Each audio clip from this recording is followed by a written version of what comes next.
Imagine two neighbors living right next door to each other. One drives a brand new luxury car, wears the absolute latest designer clothes, and is constantly posting these incredible picture-perfect vacation photos. But secretly, they have almost zero savings in the bank. Now the other neighbor drives a 10-year-old Toyota, wears basic t-shirts, yet they could comfortably retire tomorrow morning. This exact contrast happens in literally every neighborhood in the world. We are totally biologically wired to look at the shiny car and just instantly assume success. But as you'll see, reality is often the exact opposite. So, which one of these neighbors is actually rich? It's a question that completely challenges everything we are taught about success. In today's explainer, we're going to dismantle this illusion of status and reveal a pretty profound truth. True wealth is often completely invisible. We're going to dive into the psychological traps that keep high earners stuck on a hamster wheel and break down the actual mathematical formulas that can set you free. Section 1. Looking rich versus being rich. Society fundamentally misunderstands the mechanics of money. We constantly confuse what people earn with what they actually keep. And honestly, that confusion is exactly what's keeping millions of high earners perpetually broke.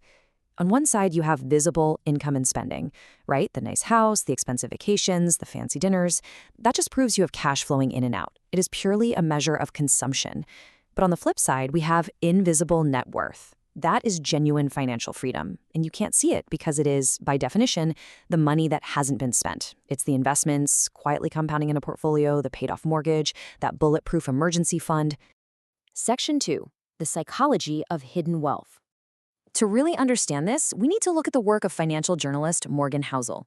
In his book, The Psychology of Money, he completely shifts our paradigm of success with one incredibly simple core idea: wealth is what you don't see.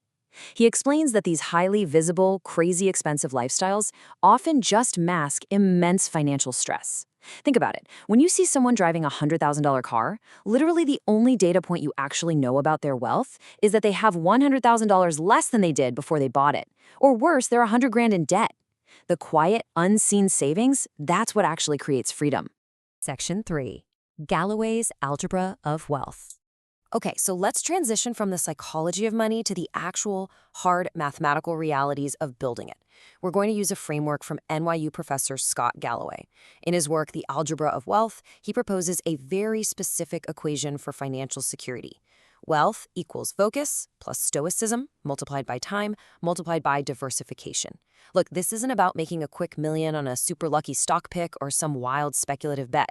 It's a deliberate, calculated approach to your life. It's a formula absolutely anyone can apply, no matter where you're starting from. Let's break down the two most critical behavioral variables in this equation. First up is stoicism. Now, in this context, we aren't just talking about biting your lip and using raw willpower to avoid buying a latte. It's about developing the deep character required to live an intentional, temperate life. Modern capitalism is incredibly good at offering us frictionless temptations that totally exploit our evolutionary weaknesses. I mean, you can literally tap your phone and have gourmet food at your door in 20 minutes, or one-click buy stuff you definitely don't need. Stoicism is your active defense mechanism against that. It's the mental framework you use to resist those traps, tune out the noise, and consciously choose to live below your means. Next is time. Time is the ultimate multiplier in Galloway's equation because it relies on the most powerful force in finance, compound interest.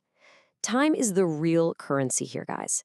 Early and consistent investing is what allows your money to grow exponentially. Basically, your money starts making its own money. And if you give it enough time, that compounding effect eventually becomes so massive that it entirely overtakes your salary. That is the exact literal moment you escape the endless cycle of trading your labor for a paycheck. You finally transition from working for your money to having your money work for you. Section 4. The hedonic treadmill trap. So, if the math is that simple, why aren't we all rich? Well, there is a massive obstacle in our way. It's the psychological trap that keeps even the highest earners living paycheck to paycheck, and it's called the hedonic treadmill. Here's how it works. As your happiness spikes from a shiny new purchase, your spending increases right along with it, which creates a new, much more expensive baseline. We call this lifestyle inflation. That luxury phone or that bigger house, it quickly loses its shine and just becomes your new normal. The thrill fades away, but guess what? The massive monthly payments remain. You end up running faster and faster, working harder and harder, but economically, you're completely stuck in the exact same place. The legendary marketer Seth Godin perfectly diagnoses exactly why we do this to ourselves. He says, getting into a status loop, it never ends. I need to buy some armor.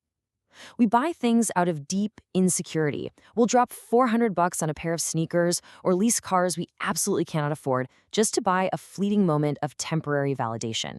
We're using these luxury goods to armor ourselves against neighborly comparison, desperately trying to signal to the world that, hey, we are doing great, even if we're secretly drowning in debt behind closed doors. Author Robert Greene echoes this exact sentiment. He points out that making money simply to feel superior to other people is an exhausting, completely endless quest. Why? Because someone will always have more. There's always going to be a bigger house, a faster car, a more exclusive vacation. If status is your primary fuel, you are going to burn out. And even worse, this endless quest for external validation completely prevents you from cultivating the uniqueness and internal fulfillment that you actually need for lasting, genuine success. Section 5, money buys time and freedom. Okay, so how do we actually fix this? We need a total redefinition of what money should be used for if we want a fulfilling life, which really begs the question, what is the real currency? I want you to completely reconsider the ultimate purpose of your income right now. We have to purposefully move our focus away from acquiring all these expensive physical possessions and empty status symbols. We've got to stop looking at money as a tool to buy things and start looking at it as a tool to buy back our own lives. Scott Galloway answers this beautifully. He says, wealth is the absence of economic anxiety. True wealth isn't having a driveway full of luxury cars or a closet bursting with designer labels. True wealth buys you time. It buys you options. It gives you the flexibility, the security, and this profound peace of mind when an unexpected emergency inevitably hits. When you have invisible wealth, you don't panic when the car breaks down, or if you suddenly want to change careers. Ultimately, it is the only thing that allows you to step off that hedonic treadmill for good. Section 6. Habits of the financially healthy. All right, so we know the psychology, we know the math, and we know the traps. Let's look at the actual actionable habits you need to build this invisible wealth. First off, you need a system. Galloway recommends organizing your income into 3 distinct buckets. Bucket number 1 is day-to-day consumption, just for your absolute basics. Number 2 is intermediate expenses, so rare, big purchases.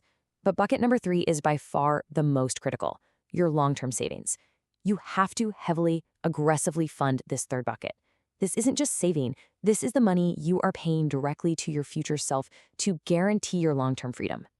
And to keep those buckets flowing, you need to adopt 5 core habits. You ready? Spend less than you earn. Invest consistently. Avoid unnecessary debt like the absolute plague. Ignore social pressure, especially those fake, highly curated lives designed to make you feel completely inadequate on Instagram. And finally, think in decades, not months. Look, these aren't flashy get-rich-quick secrets. They are the unglamorous, highly effective realities of wealth accumulation. The people who actually build wealth are the ones who quietly execute these 5 habits day in and day out without ever needing an audience to applaud them for it. And you know, when you finally build this wealth, you get to experience what behavioral economist Amos Tversky famously observed. He said, the secret to doing good research is always to be a little underemployed. Author Paul Millard connects this idea perfectly to personal finance. Real wealth gives you the breathing room to decouple your security from that constant, exhausting daily grind. It allows you to be slightly underemployed, meaning you aren't forced to maximize every single waking second just to get a paycheck. It actually gives you the time and the space to think, to create, and to live entirely on your own terms. Section 7. The ultimate goal. Let's bring this entire explainer together to really lock in this paradigm shift. We're going to return to Morgan Housel for this super powerful summary. Rich is visible, wealth is invisible. The goal of your life isn't to look successful to absolute strangers at a stoplight. The goal is to become financially free. Real success is measured by the unseen choices, the deep security and the quiet freedom that money gives you when it is saved and invested, rather than just spent on a display. It's the ultimate peace of mind, knowing that you actually control your own time. I want to leave you with a final, slightly provocative thought to reflect on today. If someone looked at your life right now, at your car, your clothes, the gadgets you own, would they think you're richer than you really are or poorer than you really are? Be honest with yourself, because your answer to that specific question reveals exactly which path you are currently on. It's time to stop buying armor and start building invisible wealth.